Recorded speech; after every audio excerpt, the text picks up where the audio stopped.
healthy, fit, strong, lean, energetic, healthy, fit, strong, lean, energetic, healthy, fit, strong, lean, energetic, healthy, fit, strong, lean, energetic for a lifetime.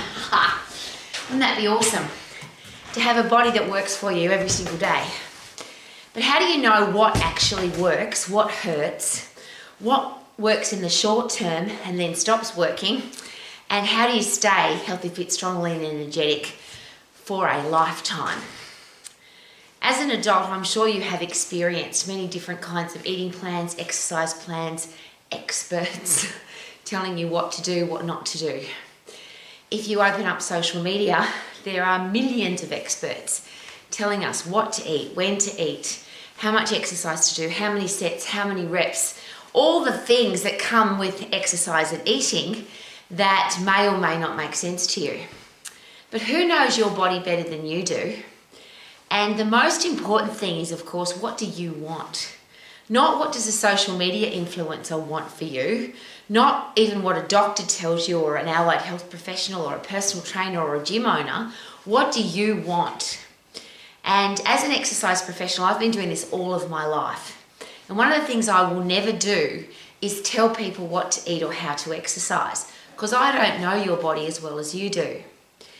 I do have a series of questions that I think are really important for everybody. And if an exercise professional, a personal trainer, a doctor, an exercise physiologist, a sporting coach tells you what to eat or how to exercise, would it be a really good idea for them to know more about you than just, I want to lose weight or I want to get fit or I want to be strong? And I'll give you a really horrible example of that particular scenario. I walked into a gym one day. I like to experience lots of different things in life, and because I've been an exercise professional all of my life, when I travel, I go to different gyms and different exercise professionals. I've managed health clubs all over the world. I've literally worked with thousands of people helping them to get healthy, fit and strong. But I'm learning every day. I've got this open mind that says I want to keep learning because there's so much to learn. So I booked in for a personal training session at a gym. And I walked into the gym and a man came out from behind the desk, which is lovely because he came to greet me. But here's what he said: "You must be Rowie. You're obviously here to lose weight." I think that's a horrible assumption to make because A, I never want to lose weight. I want to gain weight, in fact, because I want to make sure that I'm hydrated. I've got strong, heavy bones and they weigh a lot, and I've got strong muscles and they weigh a lot. So I definitely don't want to lose weight. And if you want to break down a relationship real quickly with a woman, a nice thing to say to her is, you need to lose weight. Some husbands sleep on the couch for a very long time if they do that. So the key to all of that is, yes, I want to help people to get healthy, fit and strong. And yes, I want them to be lean and energetic and be able to do all the things I want to do for the rest of their life. But I don't know what you want to do. As a serious, committed, focused, experienced exercise professional, I don't know what you want, and I would never assume that. So I always ask these questions, and if you go to somebody to help you, and the most important thing is, of course, wouldn't it be awesome to help yourself? If you know your anatomy and physiology and how your body works, then you don't need an expert. But if you think you do need somebody to help you, should they know more about you than, you're obviously here to lose weight? So what about this beautiful question? What do you want? What's really important to you? If you're going to start an eating or exercise plan, what do you want it to do for you? Now, I've got 4 things that I always think are important when it comes to that, which is a stack of energy, perform at your best, love what you see in the mirror, love the way your body feels to touch, and get the results that you want from your eating or exercise plan. I think you should be able to demand those things from any eating or exercise plan. But I don't know what your specific goal is. So what do you want your exercise and eating plan to do for you? After that, the next most important question is why? Because most people will say, what do you want to do? Yeah, I want to lose weight. Okay, here's what you've got to do. But there's no emotional attachment. And if you just go straight into the process of this is how you get the result that you want, it's like going to the dentist. Nobody really wants to go to the dentist. We want clean, straight, white, beautiful teeth, but we don't really want the process of what the dentist does. Exercise is the same. We want the outcome, but we don't really want the process. And it's interesting because a lot of exercise people focus on reps and sets and exercises and how many you have to do and how many times a week. But why is that important? Isn't it more important to know why the person wants the goal? If this is your goal, why is that important to you? Why do you want to achieve that goal? If you want to lose weight, my question is always why? Why do you want to weigh less on the scale? Why is that important to you? And every time I've asked that question, I've got a different answer because it's a different person. But I'll give you a classic example. I had a young man who said to me, I want to lose weight, Rowie. He was a teenager. And I said, tell me why. Why do you want to lose weight? And he said, well, I'm about to start dating. I have to go into the locker room and get my gear off. I want to have a body that my mates will go, wow, you look Jack. And explain that to me. I asked, open body language, talk to me. Tell me why that's important to you. And he said, I've always been skinny. I've always had really low self-esteem. I really want to have a body that I can be proud of. I want lines in my shoulders. I want a lump here, I want a lump at the back of my arm, I want those 6 here, I want legs that have got definition, I want to have a body that looks really good. And when you start digging a little bit deeper, you'll find out more about a person.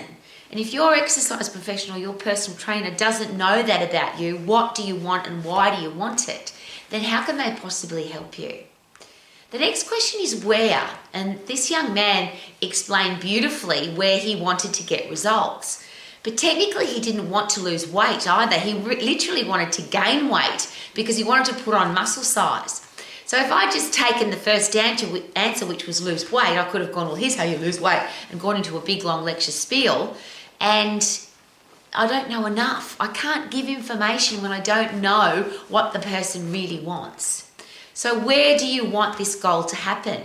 And it might be on your body. It might be that you want to have a tight bum, or you want to have a flat tummy, or you want to have nice toned, strong arms, or you want to have energy to be able to play with your kids in the backyard. You might want to run a marathon. Where do you want to run the marathon? Where is it? What's the time frame that you want to take? What shoes will you be wearing? The purpose of the where question is you need to have an emotional attachment and a visualization so you can imagine yourself doing it. And if you can't see yourself doing it, how can you possibly do it? So what do you want? Why do you want it? And then where do you want it to happen? And create a really clear picture in your mind of where. So where on your body do you want to make changes? Or where is it that you're going to achieve the goal? Which mountain do you want to climb? Which race do you want to do? Which martial arts competition do you want to go and compete in? Where is it? What country? So there's a really clear picture so you can see yourself achieving the goal. And if your exercise professional isn't or hasn't created a picture with you, I can't possibly help you achieve your goal if I can't see the same picture that you do. If I'm going to be your exercise professional, you and I need to be working together. We need to be seeing the same video, seeing the same picture, seeing the same beautiful imagination, which we're going to turn into a reality. The next question is when. When are you going to do this?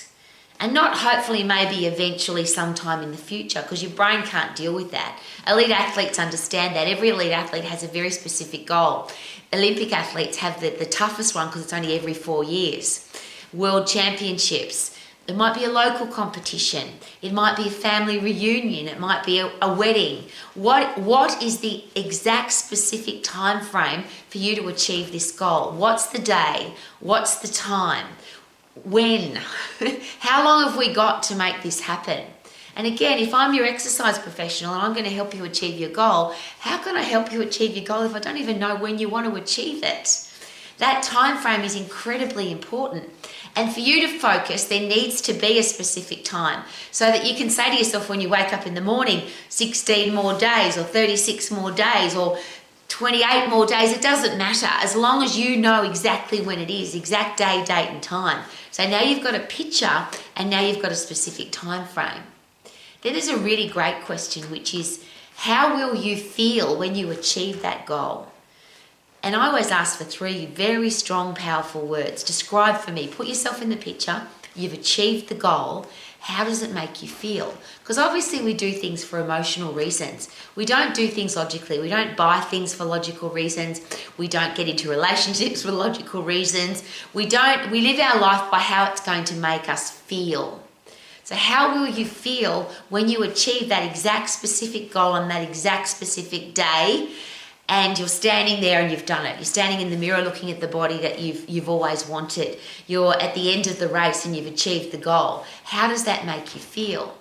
Now, the big challenge, of course, with the positive is that most people don't understand the positive. Most people aren't inspired by or motivated by the positive, because and I'll use an example.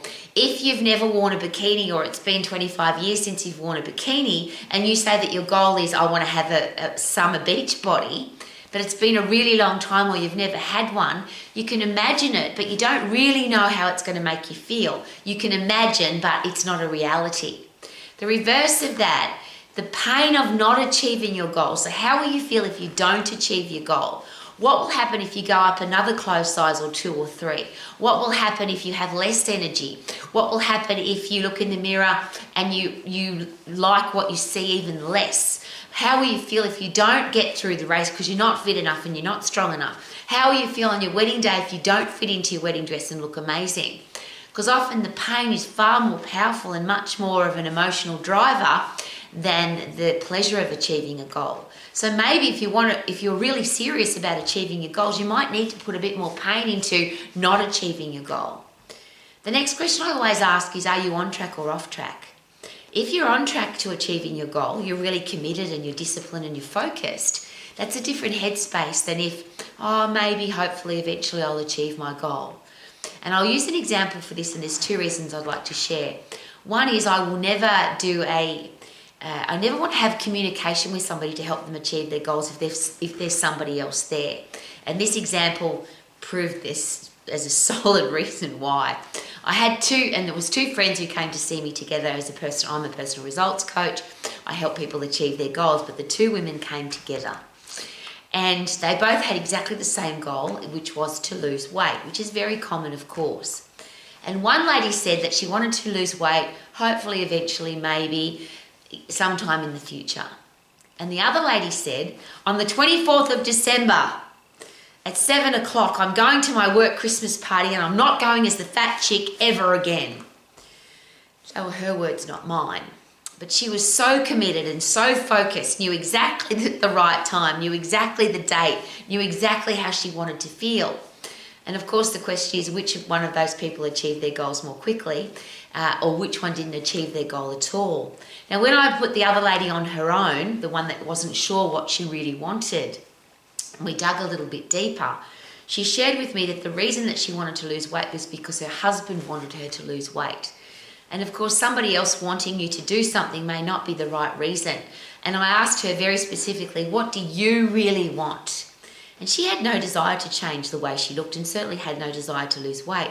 When we dug a little bit deeper, all she wanted was to have enough energy to be able to do the things with her children that she couldn't at the moment. She had no energy to play with them in the backyard. She had no energy to go to their sporting events. She had no energy to do fun, happy games with them because she was just too tired. So her goal had nothing to do with how she looked, and certainly had nothing to do with her body weight. So a really specific question, which I'm not sure that exercise professionals even ask. How will you feel if you don't achieve your goal? And then are you on track or off track to achieving it? Because if you're on track, you've got a different headspace than if you're off track. And if you're off track, then we need to use different motivation. So the people that you ask for help, would it be really important if they ask you some more specific questions? Because the next question I think is very important. If you were your own high performance eating and exercise coach, what advice would you give yourself? You know your body better than anybody else. What do you think you need to do? And here's a great answer to that question, or an answer I have never received. Rowie, I think I should sit on the couch, eat large amounts of food, watch television, have no activity in my life, drink copious amounts of alcohol, take drugs, and do nothing. No one's ever said that to me. Everybody has an opinion, and you have the right to your opinion, and you know your body better than I do. So if you tell me what you think you need to do, surely my responsibility as your personal exercise coach is just to make sure that you achieve what you've promised yourself you want to do. So if you say to me, I need to eat less junk food, I need to drink less alcohol, I need to do more exercise, I may be able to help you with this specific exercise, but ultimately you've decided what you want to do. And if you've decided, you're more likely to stick to it. And I share that because if I tell you what to do, is it possible that if it doesn't work, now you've got somebody to blame? But if you choose what you're going to do and you are committed to your plan, is it possible that it's more likely that you'll achieve your goal? And I think that's a great question. My next question, however, is what do you want from me? As your personal exercise coach, as your results coach, what do you need from me? And that question, again, I always ask the same question, but the answer is different every single time because the person is different every time. Some people will say to me, Rowie, I have a nutritionist or I have a sporting coach or I have a naturopath or I've been eating the same way my whole life, I don't want to change my food. I don't need any help with my food, I just need help with my exercise. Some people will share with me, I've got my cardio exercise sorted, I know what I need to do for Huffy Puffy, but I need some help with my strength training. But if I don't ask the question, I may come in and just say, well, here's what you need to do, and give people the process. I want to give people what they need and what they want, not what I think they need and what they want. So if you are your own high performance eating and exercise coach, what do you think you need to do? And then if you need my help, what exactly do you need and specifically what do you need? And me as an exercise coach, this has been my promise my entire career, and I've been doing this for a very long time. I'm an old lady now. I started teaching group exercise classes when I was 10 years of age. I started working full-time as an exercise professional when I was 15. I was managing health clubs all around the world and I started doing that at 18. So yes, I can share, I've got lots of experience and I study every day, so I've got lots of knowledge. Who cares? Nobody knows or nobody cares how much I know until you know how much I care. And how would you know I care if I don't ask you all of those questions and we're not working together? So what specifically as your exercise coach? And then there's a really special thing that I think everybody needs an answer to, which is what's held you back in the past? What excuses have you used? What justifications? What things have come up in your life that have stopped you from achieving your goal? And let's clear them out at the start. Let's make sure that those same excuses, those reasons, those justifications never get used again. So now, thanks to technology, I actually record that on my client's phone. Tell me if you have to come up with an excuse or you can't come to training or you feel like giving up or you want to stop now, what would you say to yourself? And I record it on the phone in their own voice. So that you're telling yourself, what am I going to do if I feel like I'm failing? Or what am I going to do if I feel like I'm going to give up? Or if I make an excuse, what am I going to tell myself? Not me tell you. It's not up to me to tell you that you should be training. I think we should all over ourselves, and I think we tell too many people what they should do. And that's not my role as an exercise professional. My role is to make sure that you achieve your goal in the safest way possible, because you obviously can't do anything if you're injured, in the shortest way possible so you don't get bored, and you have to do the results have to come quickly because otherwise you don't stay motivated. You have to get results. That's the most important thing. And that's why I call myself a results coach, because it's my responsibility. If you come to me and you trust me with your body, with your energy levels, with the way you want to look and feel, I have to take responsibility for the trust that you've given to me. And if you put your life in my hands, I have to have capable hands. But I haven't got capable hands if I don't know all about you. So I'm going to ask those questions again. Specifically, what do you want? Why do you want it? Where do you want it and when do you want it specifically? How will you feel when you achieve it? How will you feel if you don't? Are you on track or off track to achieving your goals? If you were your own high performance eating and exercise coach, what advice would you give yourself? And if I am your exercise coach, what specifically do you want from me? Because I want to make sure that you achieve your goal. And then what's held you back in the past? What barriers, what excuses, what justifications? Because we don't want them to affect your results in the future. Because surely our goal is to make sure that you get healthy, fit, strong, lean, energetic, and stay that way for the rest of your life? I'm going to ask you that question again. Do you want to be healthy, fit, strong, lean, energetic for the rest of your life? If the answer is yes, then it would be an honor and a pleasure to be your results coach. Live your life to the max. Isn't that a great thing to feel every single day? Live your life to the max. Super duper doo, how are you? Living my life to the max. Woo!